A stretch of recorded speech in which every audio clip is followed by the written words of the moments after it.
तूफानी रात और एक डरावना रास्ता। रात के करीब 2:30 बजे थे। बारिश लगातार बरस रही थी।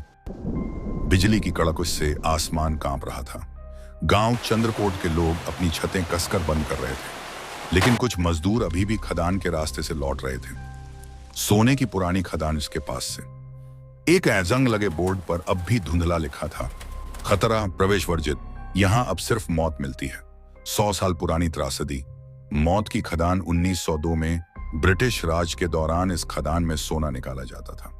हजारों मजदूर यहां काम करते थे, लेकिन फिर एक दिन खदान के नीचे जमीन धंस गई। एक भी मजदूर नहीं बचा। पर असली डर तब शुरू हुआ जब खदान के ऊपरी हिस्सों में काम कर रहे मजदूरों की लाशें भी खून में लथपथ मिलने लगीं।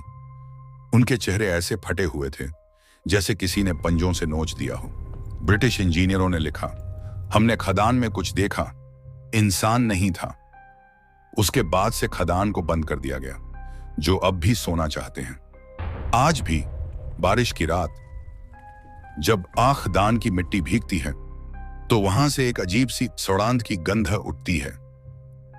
गांव वालों का कहना है, हमने देखा है, वो निकलते हैं सोने के भूत। उनके बाद चेहरे पर मास्क नहीं, लोहे की कुदालें घुसी होती हैं। आंखों से पिघला हुआ सोना बहता है और बाल राख जैसे उड़ते रहते हैं।